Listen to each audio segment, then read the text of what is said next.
Salut les psychonautes, bienvenue dans Psystory, la nouvelle émission du Psylab qui vous propose de découvrir la psychiatrie par sa grande et ses petites histoires. Car comme le dit le poète, l'histoire est utile non pas pour y lire le passé, mais pour y lire l'avenir. Pour ce premier opus, nous vous avons particulièrement gâtés puisque nous n'avons pas hésité à franchir l'Atlantique pour vous offrir cette interview exclusive du médecin général Louis Croc. Ce dernier nous a en effet accordé un long entretien à son domicile dans lequel il nous apporte un éclairage passionnant sur le psychotraumatisme. Ainsi, névrose de guerre, shell-shock et cellules d'urgence médico-psychologique n'auront plus aucun secret pour vous. Le professeur Croc a consacré une grande partie de sa vie et de sa carrière à la reconnaissance et au traitement du psychotraumatisme. Psychiatre dans le service de santé des armées de 1952 à 1987, il a ouvert la première consultation spécialisée à Paris et est l'un des cofondateurs des cellules d'urgence médico-psychologique en 1995, à la demande du secrétaire d'État chargé de la santé, le docteur Xavier Emmanuelli. Ainsi, nous tenons à le remercier une nouvelle fois de nous avoir consacré du temps. Enfin, nous voulons tout particulièrement rendre hommage au docteur François Ducrot, responsable de la cellule d'urgence médico-psychologique du CHU de Lille, sans lequel rien n'aurait été possible. Quel est le premier cas de PTSD de l'histoire ? C'est connu depuis l'Antiquité. On le retrouve dans l'Iliade, bien entendu. Encore que le premier cas connu, cas clinique, on va le trouver dans Hérodote. Dans l'histoire d'Hérodote, il cite le cas d'Épizélos, un guerrier athénien qui s'est vaillamment conduit à Marathon, et à un moment, il a vu venir à lui un guerrier perse pesamment armé, géant, qui est passé près de lui sans le voir et qui a tué son camarade. Et à ce moment-là, Épizélos est devenu aveugle pour le restant de sa vie. C'est donc un cas typique de conversion hystérique, c'est-à-dire de transposition de l'émotion sur un symptôme somatique, physique, et dans laquelle on retrouve toute la fonction de la conversion. En devenant aveugle artificiellement, Épizélos ne peut plus avoir peur, il ne peut plus voir ce qui fait peur. Et deuxièmement, bénéfice secondaire, il acquiert le statut de l'aveugle dans la cité antique, où on s'occupait des aveugles, on les habillait, on les nourrissait, on les réchauffait, etc. Donc c'est le premier cas connu de conversion hystérique à la suite d'un traumatisme psychique violent. Trauma d'hier et trauma d'aujourd'hui, est-ce que ce sont les mêmes ? Je crois que ce sont les mêmes, mais ils ont été dénommés différemment et connus partiellement au début. Par exemple, dans l'Antiquité, que ce soit chez Hippocrate ou chez Lucrèce, ou même chez Froissart au Moyen-Âge, on connaissait l'existence de rêves de combat chez les guerriers. Les guerriers rêvaient, ils revivaient leur combat en rêve, ils tombaient de leur lit, ils vociféraient, ils criaient, etc. C'est connu, c'était très bien décrit, ça. La deuxième chose qu'on a décrite dans l'Antiquité aussi, ou au moins au Moyen-Âge, c'est la notion de réaction émotionnelle. Par exemple, au moment des guerres de religion, le roi Charles IX a revu en rêve et en vision hallucinatoire dans la journée le visage menaçant de ses camarades, de ses amis protestants qui avaient été massacrés en 1572, le jour de Saint-Barthélemy.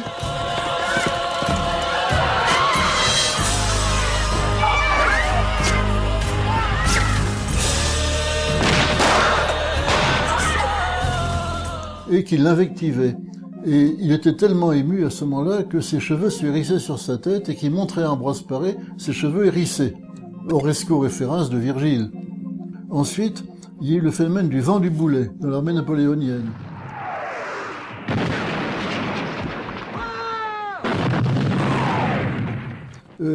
Certains sujets recevaient le boulet sur eux, bon, ils mouraient ou étaient blessés, mais leur camarade à côté avait passé le boulet tout près des oreilles.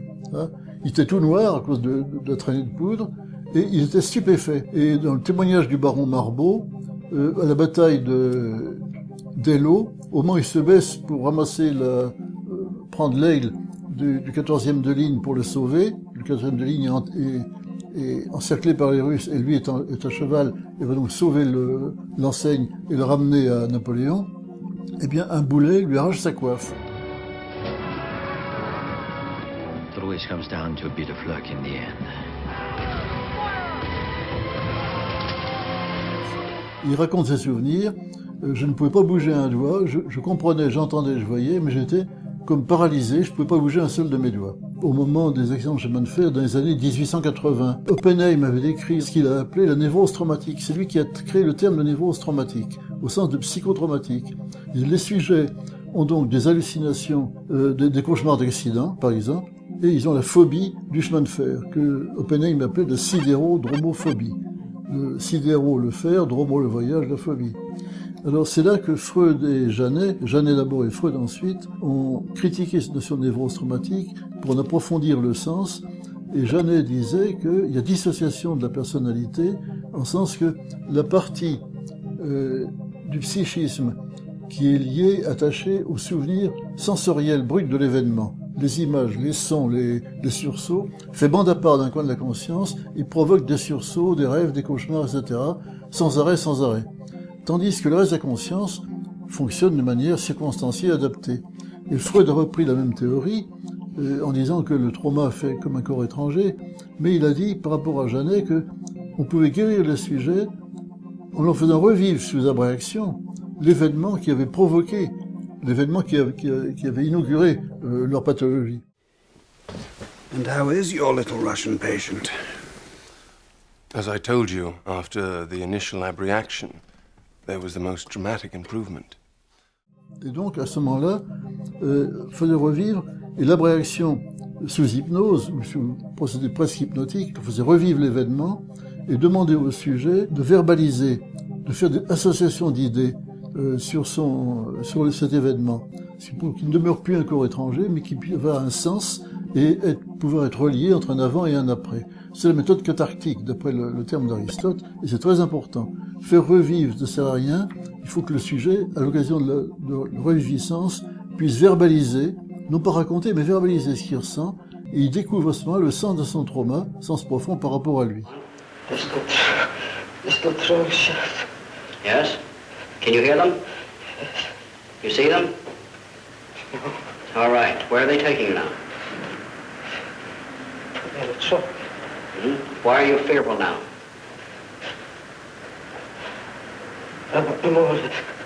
You don't want any more. You want to forget it.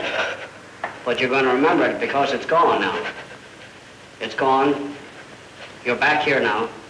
You're away from Okinawa. En 14-18, il y a eu des cas d'abord d'hypnose des batailles. Dans les premiers combats, dans lesquels on a envoyé des soldats en pantalon rouge attaquer les mitrailleuses allemandes. Et en leur disant, vous pouvez courir 40 pas, et les Allemands n'ont pas le temps d'ajuster leur tir. Il ajustait au bout de 20 pas. Donc il y a eu des hécatombes terribles. Ça, c'est pour qui? C'est-à-dire que, en fait, vous attaquez demain. Alors on anticipe, quoi. Et les rescapés de ces unités qui n'étaient pas renouvelées, qui n'étaient pas relevées, étaient pendant plusieurs jours, quelquefois hallucinés, hagards. Ils s'asseyaient sur leur lit, on leur mettait la nourriture dans la bouche, ils ne la valaient même pas, et ils revoyaient sans arrêt devant les yeux ce que Millian appelait l'hallucination cinématographique de la bataille. Et ensuite, quand le front s'est stabilisé, il y a eu plutôt le vent du boulet qu'on a appelé vent de l'obus, obusite, et que les Anglais ont appelé shell shock, c'est le terme qui a prévalu ensuite, qui était au début un syndrome commotionnel. Les sujets étaient commotionnés, ils étaient confus, ils étaient obnubilés, ils ne répondaient pas aux questions, et ça durait plusieurs jours. On s'est rendu compte très vite que certains symptômes, certains sujets qui avaient subi l'explosion tout près de l'obus guérissaient en 8 à 15 jours de syndrome commotionnel, purement commotionnel, que d'autres qui étaient à 20 ou 30 mètres de là avaient été à peine soufflés, mais très marqués sur le plan émotionnel, et présentaient plutôt des symptomatologies post-émotionnelles, non plus post-émotionnelles, d'anxiété, de neurasthénie ou d'hystérie. Hystérie, soit des grandes crises d'hystérie, soit de l'hystérie de conversion, comme chez Épicédos, là, c'est-à-dire des sujets qui se croyaient aveugles, qui se croyaient sourds, qui se croyaient muets, ou qui se croyaient paralysés, qui tremblaient, mais aucun de leurs symptômes ne correspondait à un trajet précis des nerfs. C'était plutôt un trajet imaginaire. Et ceux-là ne guérissaient pas, ils traînaient très longtemps, on les traînait d'hôpital en hôpital. Et c'est à ce moment-là que sur le plan thérapeutique, il y a eu quand même des moyens coercitifs, comme le torpillage faradique, qui était assez cruel quand même, auquel on a renoncé finalement. Ensuite, dans l'histoire du trauma, on peut dire que la Deuxième Guerre mondiale n'a rien apporté de nouveau, sauf forcément l'histoire des victimes de bombardements atomiques de Nagasaki, Hiroshima et Nagasaki, qu'on appelait les Ibakusha, qui en plus, dans leur symptomatologie de névrose traumatique, il y avait en plus l'impression d'une malédiction qu'ils ne pourraient pas avoir d'enfants, que leurs enfants seraient dégénérés. Donc ils ne se mariaient pas, ils avaient l'impression de poursuivre comme ça. Et puis il y a eu aussi ce qu'on a appelé le syndrome des déportés, qui, une fois rentrés, ne pouvaient pas communiquer avec autrui. Ensuite, les guerres postcoloniales, c'est pareil, on a parlé de névrose de guérilla, c'est moi qui ai créé le terme. C'était pas des guerres violentes, sauf bien fou, c'est des guerres d'embuscade, d'ouverture de route, de petits postes harcelés, ça entraînait de la violence, une surenchère de la violence avec de la culpabilité.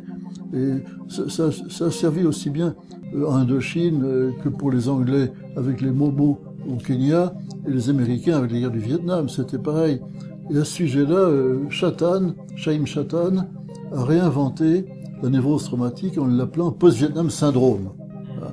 Et dans le post-Vietnam syndrome, il y a une chose très juste qu'on retrouve également chez les déportés et chez tous les traumatisés auparavant, c'est que le sujet, en dehors de ces symptômes de cauchemars de réviviscence, d'abréaction, etc., de repli de la personnalité, ils ont l'impression de ne pas pouvoir communiquer avec autrui. Et Chatan disait comme si c'était enfermé dans une bulle, dans une membrane invisible, qui les empêche de communiquer. Et ça, les déportés l'avaient eu également, l'avaient signalé.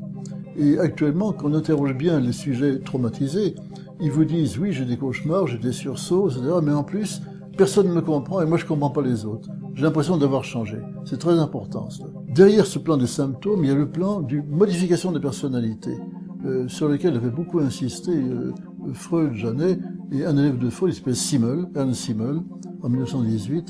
Il parlait des sujets qui étaient ensevelis par l'explosion d'un obus. Il disait que leur personnalité était ensevelie en même temps. Et il parlait de changement d'âme. It's impossible through words to describe what is necessary to those who do not know what horror means. La société ne participe-t-elle pas à l'isolement du traumatisé psychique ? Il est certain que si le traumatisé, cette personne est bouleversée. C'est-à-dire qu'il n'a plus la même manière de voir le monde, de le percevoir, de le penser, de le juger, de le sentir, d'y aimer et d'y agir. Il a l'impression que tout a changé. Mais en même temps, autrui le considère avec effarement, et le rejette en quelque sorte. C'est tout le symptôme de la victime, selon René Girard, qui sert de bouc émissaire. La société ne s'en rend pas compte et croit faire du bien au sujet. Elle s'occupe de lui, mais exagérément. Ou inversement, elle le rejette, ne pense plus à ça, etc.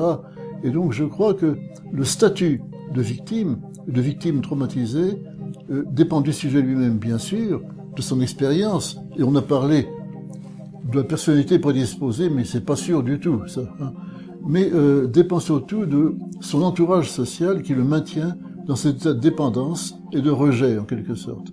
Ce qui fait que j'ai dit beaucoup je l'ai dit, moi j'ai écrit pour les anciens de 14-18 et ceux de 39-45, ceux qui étaient blessés, qui avaient un œil en moins, une patte coupée, ils défilaient, ils avaient droit aux honneurs et tout, mais ceux qui étaient seulement choqués, ils en avaient honte de leur symptomatologie, alors que leur corps était intact, et la société s'est refermée sur eux, leur infligeant ce deuxième trauma qui est l'oubli ou l'indifférence de leurs concitoyens. Alors, il paraît que tu vas leur obtenir le statut d'invalide de guerre.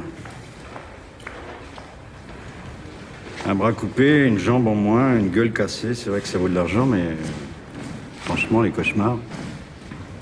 En 4 années de combat, combien de suicides, combien de désertions? Très peu. Une incroyable résistance. On leur doit la victoire. Sur les champs de bataille, ou ailleurs, on s'arrange avec ses peurs et son courage. C'est au retour que tout déborde. Combien d'hommes sans parole, sans mémoire? Ceux qui tremblent sans raison. Ceux qui n'avancent plus. Leurs blessures ne saignent pas. Elles ne se portent pas comme des médailles.